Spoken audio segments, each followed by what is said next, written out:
Hello প্রিয় বন্ধুরা, এখন আপনারা যেটা দেখতে পাচ্ছেন এটা হচ্ছে মাছের রেনিউ এবং মাছের ছোট ছোট মাছ। এই মাছটা A to Z আমরা কি করতেছি এই পুকুরে সমস্ত কিছু আপনারা এই ভিডিওতে দেখতে পারবেন, বুঝতে পারবেন। এটা শুধু আপনাদের দেখানোর কারণ হচ্ছে আমরা কি বলতে চাচ্ছি, কি বুঝাইতে চাচ্ছি সেটাই দেখানোর জন্য। এটা হচ্ছে মাছের রেনিউ, মাছের বাচ্চা, এবং ডিম থেকে মাছের যখন বাচ্চা ফোটায় তখন হ্যাচারির থেকে নিয়ে এসে মাছ এভাবে ছেড়ে দেওয়া হয়। দেখুন কত ছোট ছোট কিলিবিলি পোকার মতো বিড়বিড় করে বেড়াচ্ছে। এটা হচ্ছে এই পুকুরের। আর এই পুকুরের মতোই আমরা অন্য পুকুরে একটা চাষ করব এবং এই ভিডিওতে তুলে ধরেছি এইরকমই একটি ঘটনা। শুধু দেখতে থাকুন, বুঝতে পারবেন সমস্ত কিছু। মাছের ব্যবসার কিছু ধারা আছে, টেকনিক আছে। কেউ বড় করে, কেউ ছোট করে, কেউ ডিম থেকে বাচ্চা ফোটায়। দেখুন, এই তো আমরা এখন চলে যাব মূল ঘটনায়। এটা আমাদের আরেকটা পুকুর পাড়ে চলে আসলাম আমরা মাছের রেনিউ নিয়ে, মানে ছোটো ছোটো মাছ নিয়ে আসার পরে প্যাকেটগুলো খুলতেছি। আর ওই প্যাকেটের মধ্যে প্রতিটা প্যাকেটে 1 কেজি করে ছিল, কিন্তু 1 কেজি পুরোটা মাছ হয় না, পানি আর মাছ সহ। মাছ থাকে অল্প একটু, হাজার হাজার রেনিউ ওখানে থাকে আর কি। এই যে গ্রামের সমস্ত কিছু কিছু মানুষ মিলে আমরা এই কাজটা সম্পন্ন করতেছি। সিএনজি করে নিয়ে এসে মাছগুলো এটা করে পলিথিন বের করা হচ্ছে। বস্তার মধ্যে থেকে পলিথিন বের করে ভেসে দেওয়া হলো। এর মধ্যে কিন্তু দেখেন যে আছে, প্রচুর পরিমাণ ডিম আছে, রেনিও আছে, মানে বাচ্চা আছে, ছোটো ছোটো বাচ্চা আছে। এই দেখেন পোকার মতো গিল করতেছে, দেখতে পাচ্ছেন? ওই তো এগুলো সমস্ত কিছু কিন্তু এই পুকুরে চলে যাবে। কিন্তু যাওয়ার আগে আমরা একটু পদ্ধতি মানে মেনটেন করতেছি। এই তো সমস্ত কিছু কিন্তু আমরা খুলে রেখে দিয়েছি অক্সিজেনের জন্য।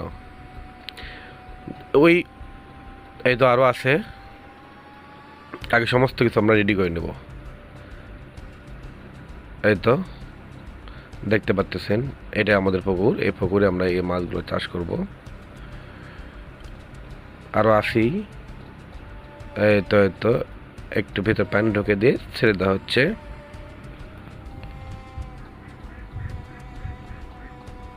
দেখুন, পুকুরের চারিধার দিয়ে নেট দিয়ে আমরা ঘিরে দিয়েছি, কেন যেন সাপ পোকা এরকম বড় বড় কিছু না ঢুকতে পারে। কেননা এই পুকুরে তো ছোট ছোট মাছ থাকবে। এই যে এখন মাছগুলো সেই দিন ছেড়ে দেওয়ার পরে আজকে আমরা দেখতে পাচ্ছি এই পুকুরে মাছগুলো কত বড় হলো আর কি।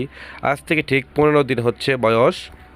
15 দিন পর আমরা ট্রায়াল দিতে যাচ্ছি, এমনি পরীক্ষা করার জন্য একটি নেট দিয়ে জাল দিয়ে মাছ আমরা দেখব কেমন হয়, কেমন হয়েছে। এই দেখুন, একটা পুকুরের একটা কর্নারে আমরা জাল দিয়ে টান দিচ্ছি। এই জন্য টান দিচ্ছি মাছগুলো যেন আমরা দেখতে পাই কীরকম মাছ হলো, কত বড় মাছটা হইলো। আস্তে আস্তে দুই ভাই মিলে মাছ টানা দেওয়া হচ্ছে। দেখুন, এই তো উঠছে মাছ, উঠছে মাছ তো ওঠেনি মনে হয়, দেখা যাচ্ছে না মাছ। আর ও উঠছে প্রচুর পরিমাণে মাছ উঠছে। দেখুন, বোঝা যাচ্ছে না, পানি অল্প ছিল এই জন্য। এই দেখুন মাছের অভাব নেই।